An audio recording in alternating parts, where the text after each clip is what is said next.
तो फिर बहुत सारे बच्चे ऐसे हैं जो कि यूपीएससी के ESIC-DD एग्जाम की प्रिपरेशन में इंटरेस्टेड तो हैं, लेकिन इस वजह से प्रिपरेशन स्टार्ट नहीं कर पा रहे हैं क्योंकि उनको डाउट है कि भाई क्या हम एलिजिबल हैं इस एग्जाम के लिए या नहीं है। एलिजिबिलिटी के रिगार्डिंग काफी क्लैरिटी कम है बच्चों में, तो यहाँ पर इस वीडियो में मैं कोशिश करूंगा कि आपके जितने भी डाउट हैं एलिजिबिलिटी के रिगार्डिंग फॉर ESIC-DD एग्जाम उनको मैं रिजॉल्व करूं, ताकि आप इस एग्जाम की प्रिपरेशन बहुत निश्चिंत होकर स्टार्ट कर पाएं। लेकिन आगे बढ़ने से पहले मैं आप लोगों से रिक्वेस्ट करूंगा कि भाई इस एग्जाम प्रिपरेशन का एक बहुत इंपॉर्टेंट रिसोर्स PYQs अगर आप डाउनलोड करना चाहते हो तो हम आपको 2022 और 2012 के PYQs को प्रोवाइड कर रहे हैं। लिंक आपको डाउनलोड करने का वीडियो के डिस्क्रिप्शन में मिल जाएगा और ये आपकी प्रिपरेशन का एक बहुत ही इंपॉर्टेंट रिसोर्स है, क्योंकि यहाँ से आपको पता लगता है कि भाई पेपर किस तरह का आ सकता है, किस कंपोनेंट से किस टाइप के किस लेवल के क्वेश्चन आते हैं। ठीक है, तो आप अपने PYQs को पक्का डाउनलोड कर लीजिए। अब बात करते हैं कॉमन इन्फॉर्मेशन या complete information regarding the eligibility for ESIC-DD exam. तो सबसे पहले तो मैं आप लोगों को बताना चाहूंगा कि हम इस वीडियो में क्या क्या चीजें डिस्कस करने वाले हैं। हम सबसे पहले बात करेंगे as eligibility for ESIC-DD exam कि भाई एक्चुअल में क्या एज एलिजिबिलिटी है। फिर हम एजुकेशन एंड एक्सपीरियंस एलिजिबिलिटी की बात करेंगे कि भाई कौन सी क्वालिफिकेशन आपको मीट करनी पड़ेगी तब जाकर आप ESIC-DD एग्जाम का जो है फॉर्म फिल कर पाएंगे। फिर हम बात करेंगे कि एज एलिजिबिलिटी के रिगार्डिंग बच्चों के कॉमन डाउट्स कौन से होते हैं। फिर हम बात करेंगे भाई एजुकेशन के रिगार्डिंग बच्चों के कौन से डाउट होते हैं। और last but not the least सबसे इंपॉर्टेंट जो एरिया है जहां पर बच्चों के मैक्सिमम डाउट आ रहे हैं वो ये है कि भाई एक्सपीरियंस रिलेटेड डाउट्स कौन से, उनका सॉल्यूशन क्या होगा, उनको हम यहाँ पे कवर करेंगे। तो एक बहुत ही इंपॉर्टेंट वीडियो है बहुत सारे बच्चों के लिए जो कि काफी डाउट में है, तो मैं कोशिश करूंगा कि भाई आपके मैक्सिमम डाउट यहाँ पर रिजॉल्व हो जाए। अब शुरुआत करते हैं। सबसे पहले हम बात करते हैं as eligibility for ESIC-DD exam. हम बात करते हैं सबसे पहले एक जनरल कैटेगरी स्टूडेंट की, अनरिजर्व कैटेगरी स्टूडेंट की। तो अगर आप अनरिजर्व कैटेगरी से बिलोंग करते हैं तो कोई मिनिमम एज लिमिट यहाँ पर मेंशन नहीं करी गई है कि आप 16 साल के हों, 18 साल के हों, 20 साल के हों तो भी आप अप्लाई कर पाएंगे, नहीं, ऐसा कुछ भी नोटिफिकेशन में नहीं लिखा होता। और जितनी भी इंफॉर्मेशन मैं आपको दे रहा हूं यहाँ पर वो 2023 के हिसाब से है, तो 21 की नोटिफिकेशन के हिसाब से है। तो यहाँ पे 2021 की नोटिफिकेशन में कोई भी मिनिमम एज लिमिट मेंशन नहीं करी गई थी एंड इट इज एक्सपेक्टेड कि भाई इस बार की जो नोटिफिकेशन आएगी वहां पर भी कोई मिनिमम एज लिमिट आपको देखने को नहीं मिलने वाली है। अब दोस्तों अगर मैं मैक्सिमम एज लिमिट की बात करूं तो अगर आप अनरिजर्व कैटेगरी से बिलोंग करते हैं तो आपको फॉर्म फिल करने की परमिशन 35 की एज से पहले मिलेगी। अगर आप 35 क्रॉस कर चुके हैं और अनरिजर्व कैटेगरी से बिलोंग करते हैं तो आप फॉर्म फिल नहीं कर पाएंगे, बट अगर आप 35 के नहीं हुए हैं तो आप फॉर्म फिल कर सकते हैं। अगर हम बात करें कि भाई कितनी रिलैक्सेशन बाकी कैटेगरीज वाले बच्चों को मिल रही है, तो अगर आप OBC कैटेगरी से बिलोंग करते हैं तो आपको 3 साल की रिलैक्सेशन है, आप 38 की एज तक फॉर्म फिल कर सकते हैं। अगर आप SC ST कमीशन ऑफिसर, ठीक है, या फिर आप एक्स सर्विसमैन हैं, या फिर आप ESIC के एम्प्लॉई हैं, या फिर आप सेंट्रल गवर्नमेंट के एम्प्लॉई हैं, आप ऑटोनॉमस बॉडी के एम्प्लॉई हैं, तो उस केस में आपको 5 साल की रिलैक्सेशन देखने को मिलेगी। और अगर आप लोग person with benchmark disability category से बिलोंग करते हैं तो आपको 10 साल की रिलैक्सेशन देखने को मिलेगी। तो यहाँ पे OBC वाले जो स्टूडेंट हैं वो 38 ईयर्स तक, SC ST 40 ईयर्स तक, person with benchmark disability 45 years तक, ex serviceman commission officer 40 years तक, ठीक है, ESIC एम्प्लॉय 40 ईयर्स तक, और जो बाकी गवर्नमेंट एम्प्लॉय है वो भी 40 ईयर्स की एज तक अप्लाई कर सकते हैं। ठीक है, तो यहाँ पे एज लिमिट आपके सामने एकदम क्लियर पिक्चर में है, आप लोगों को कोई भी डाउट यहाँ पर नहीं होना चाहिए। जो कुछ डाउट बच्चों के आते हैं मैं आगे सॉल्व करूंगा। ठीक है, अब बात करते हैं एजुकेशनल एंड एक्सपीरियंस क्वालिफिकेशन की। ये बहुत ही इंपॉर्टेंट एरिया है और मैक्सिमम डाउट बच्चों के यहीं पर याद है, तो आप पहले ध्यान से क्वालिफिकेशन सुन लीजिए, फिर मैं आपको डाउट्स को आपके रिजॉल्व करूंगा। तो सबसे पहले यहाँ पर 2 तरह की क्वालिफिकेशन है, पहली है इसेंशियल क्वालिफिकेशन और दूसरी है डिजायरेबल क्वालिफिकेशन। इसेंशियल क्वालिफिकेशन का मतलब क्या है कि भाई this is the must have qualification, कि अगर आपने फॉर्म फिल करना है तो ये क्वालिफिकेशन आपके पास पक्का होनी चाहिए। अगर ये क्वालिफिकेशन आप लोगों के पास नहीं है तो आप फॉर्म फिल नहीं कर सकते। ये क्वालिफिकेशन क्या है कि पहली बात तो आपके पास एक डिग्री होनी चाहिए, मतलब you must be a graduate, ठीक है, आपकी ग्रेजुएशन कंप्लीट होनी चाहिए। और इसके साथ साथ आप लोगों के पास 3 साल का वर्क एक्सपीरियंस होना चाहिए। कौन कौन से फील्ड में, ध्यान से सुन लीजिएगा, एडमिनिस्ट्रेशन वाले फील्ड में, या फिर अकाउंट्स वाले फील्ड में, या फिर मार्केटिंग वाले फील्ड में, या फिर पब्लिक रिलेशन वाले फील्ड में, या फिर इंश्योरेंस वाले फील्ड में, या फिर रेवेन्यू वाले फील्ड में, या फिर टैक्स रिलेटेड मैटर्स में इन गवर्नमेंट, ये बहुत इंपॉर्टेंट है, गवर्नमेंट और पब्लिक सेक्टर अंडरटेकिंग और ऑटोनॉमस बॉडी। तो यहाँ पे आपको कुछ पर्टिकुलर ऑर्गेनाइजेशन मेंशन करी गई है कि भाई आप किस ऑर्गेनाइजेशन का पार्ट होने चाहिए, किस तरह की जॉब का पार्ट होने चाहिए, कौन से एरियाज में आपका वर्क एक्सपीरियंस होना चाहिए। तो दोनों ही चीजें मेंशन करी गई हैं। पहली बात टाइप ऑफ ऑर्गेनाइजेशन मेंशन करी गई है, ठीक है, नेचर ऑफ जॉब मेंशन किया गया है, और इसके बाद आपको एरियाज ऑफ जॉब मेंशन किया गया है। तो यहाँ पे देखो ये टर्म्स ना बहुत बड़ी बड़ी होती हैं, administration, taxation, finance, marketing, insurance, revenue, तो ये बहुत ब्रॉड एरियाज हैं और ऑर्गेनाइजेशन भी अपने में बहुत ब्रॉड है। सेंट्रल गवर्नमेंट लिखा है पे सेंट्रल गवर्नमेंट नहीं लिखा, तो सेंट्रल गवर्नमेंट वाले भी एलिजिबल हैं और स्टेट गवर्नमेंट वाले भी एलिजिबल हैं।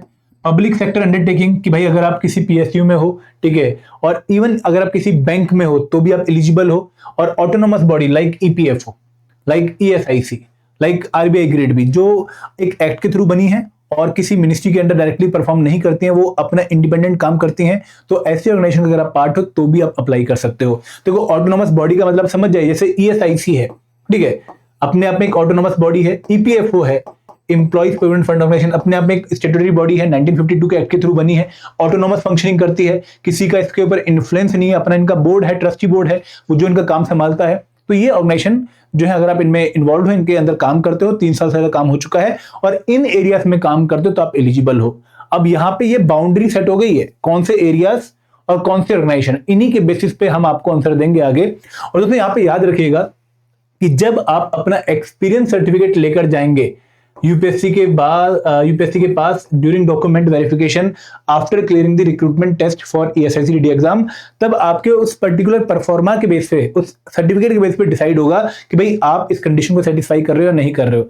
अगर आपके एक्सपीरियंस सर्टिफिकेट पे एडमिनिस्ट्रेशन का फील्ड लिखा होगा तो आप एलिजिबल होंगे, अगर अकाउंट्स का फील्ड लिखा होगा तो आप एलिजिबल होंगे। तो यहां पर आपका जो सर्टिफिकेट है, जो आपकी प्रीवियस ऑर्गेनाइजेशन बना के देगी, दैट विल डिसाइड कि आप एलिजिबल हो या नहीं हो। इसके बाद दोस्तों दूसरी क्वालिफिकेशन है डिजायरेबल क्वालिफिकेशन। डिजायरेबल क्वालिफिकेशन का मतलब क्या है कि भाई अगर है तो बहुत बढ़िया है, सोने पे सुहागा है, तो these are basically good to have qualification, good to have, अगर है तो बहुत बढ़िया है, ठीक है। तो यहाँ पे क्या क्वालिफिकेशन मेंशन कर दी है कि भाई अगर कोई जो है ऐसा पर्सन है जिसके पास क्वालिफाई जिसने कर रखा है सबऑर्डिनेट अकाउंट सर्विसेज, या फिर institute of cost and work account से पास आउट है, या फिर मास्टर ऑफ बिजनेस एडमिनिस्ट्रेशन कर रखा है फाइनेंस में, या डिग्री इन लॉ है, तो उसको डिजायर्ड माना जाएगा। मतलब इसके ना होने से आपके फॉर्म फिलिंग में फर्क नहीं पड़ने वाला, आप फॉर्म फिल कर सकते हो, you are still able to qualify the exam, but अगर ये होगा तो आपको शायद इंटरव्यू में एज मिल जाए, ठीक है। तो ये बेसिकली आपकी डिजायरेबल क्वालिफिकेशन मेंशन करी गई है।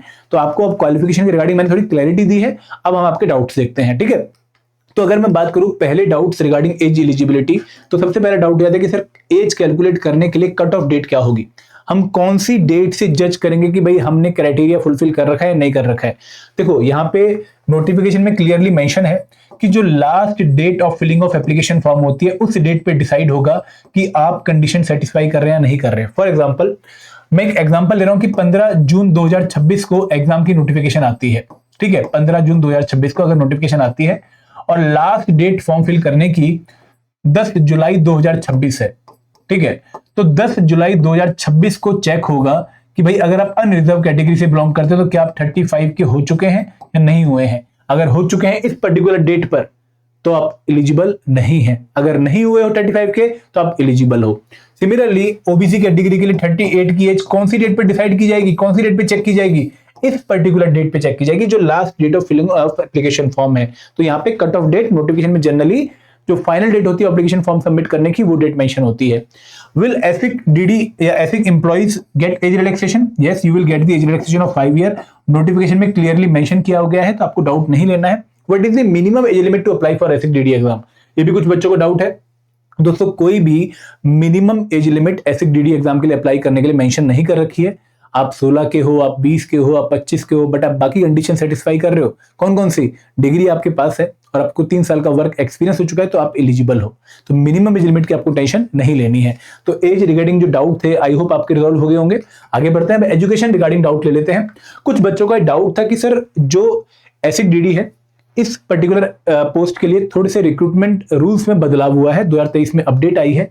तो क्या अब जो क्वालिफिकेशन रिक्रूटमेंट टेस्ट के रूल्स में, ड्राफ्ट रूल्स में मेंशन करी गई है पोस्ट ग्रेजुएशन की, वो रिक्वायर्ड होगी? क्या पोस्ट ग्रेजुएशन वाले ही अप्लाई कर पाएंगे इस पर्टिकुलर पोस्ट के लिए?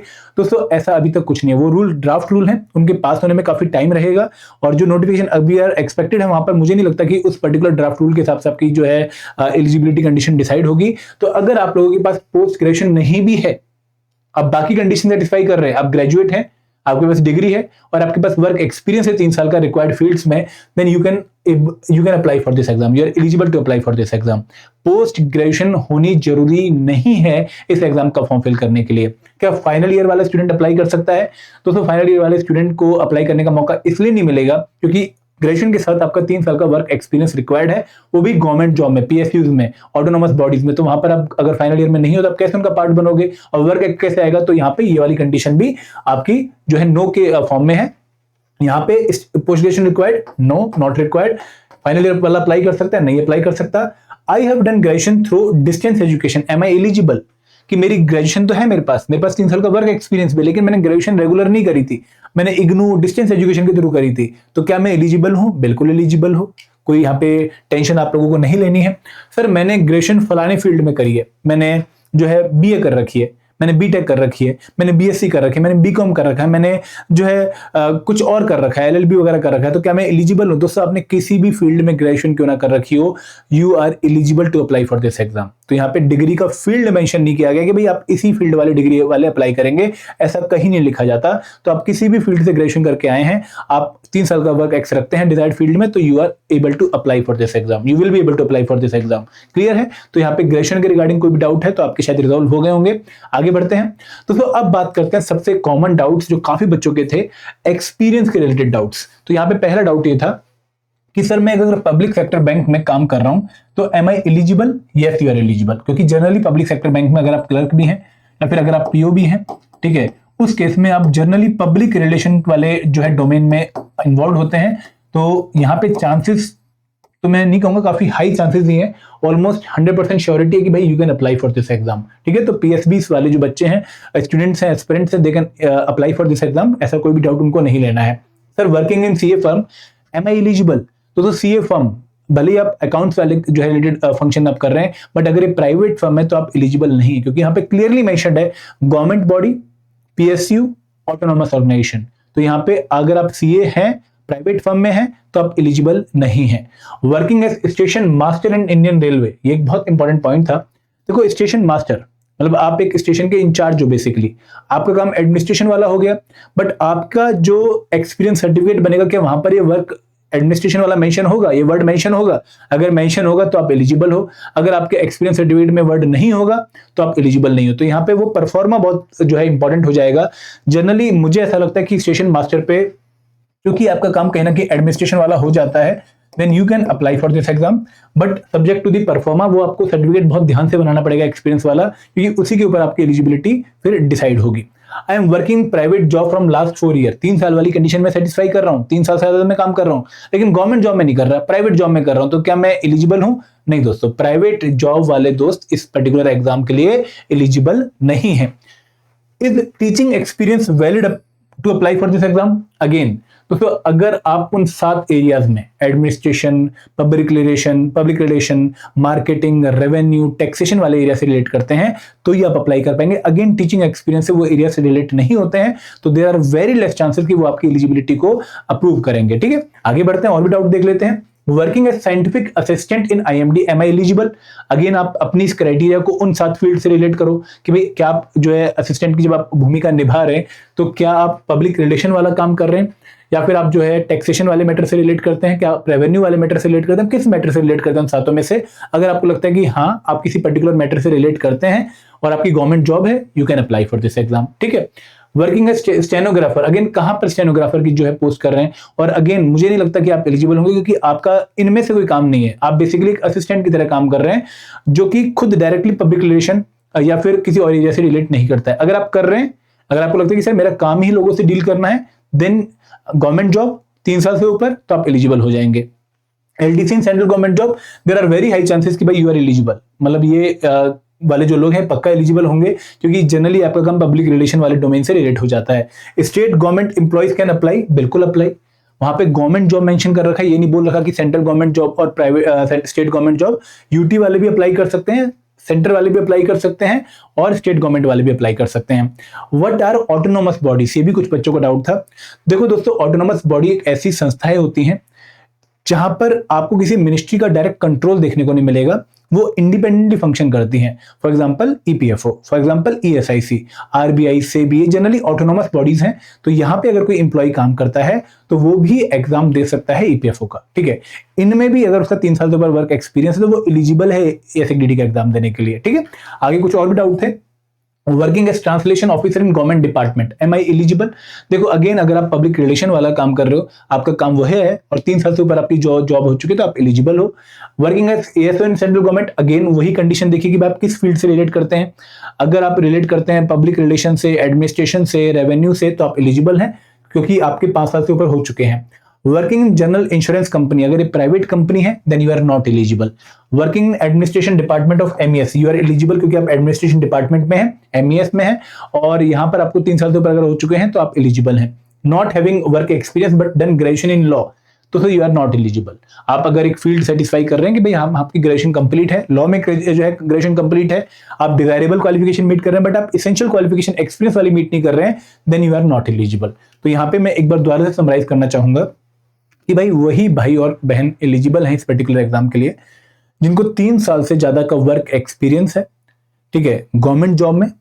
गवर्नमेंट जॉब आप लोग समझते हैं, central government job, state government job, then autonomous organisation में लाइक ईपीएफओ, ईएसआईसी, और आपको जो है पीएसयूज में, जिसमें इवन बैंक्स भी इंक्लूड हैं, पब्लिक सेक्टर बैंक्स, उनमें अगर आप एम्प्लॉय हैं 3 साल से ऊपर तो आप एलिजिबल हैं। और दोस्तों यहाँ पे 7 एरिया से अगर आप रिलेट करते हैं उनमें आपकी वर्क प्रोफाइल मैच करते हैं और आपका जो एक्सपीरियंस सर्टिफिकेट बनेगा उसमें वो प्रोफाइल मेंशन होगी कि भाई आप एडमिनिस्ट्रेशन से रिलेट कर रहे थे, आप अकाउंट्स का काम संभाल रहे थे, आप पब्लिक रिलेशन का काम संभाल रहे थे, या फिर आप मार्केटिंग का काम संभाल रहे थे, आप टैक्सेशन का काम संभाल रहे थे, तो आप एलिजिबल होंगे। तो ये पूरी कंडीशंस जो है आपस में रिलेटेड है, हर कंडीशन सेटिस्फाई होने के बाद ही आप एलिजिबल माने जाएंगे।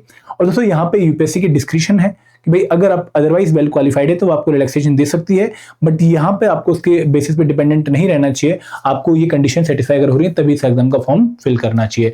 तो अगर अभी भी किसी बच्चे को डाउट बचा है तो I am more than happy to answer your doubt. आप कमेंट सेक्शन में अपने डाउट मेंशन कर सकते हैं, I will reply it out there, but I hope आपके मैक्सिमम डाउट यहाँ पे रिजॉल्व हो गए होंगे, अब आपको चिंता नहीं होगी, ठीक है। तो यहाँ पे मैं एक बार फिर से रिक्वेस्ट करूंगा कि अगर आप लोग पीवाईक्यूज इन एग्जाम के डाउनलोड करना चाहते हैं विद आंसर की 2012 और 22 के, तो लिंक आपको वीडियो के डिस्क्रिप्शन में मिल जाएगा।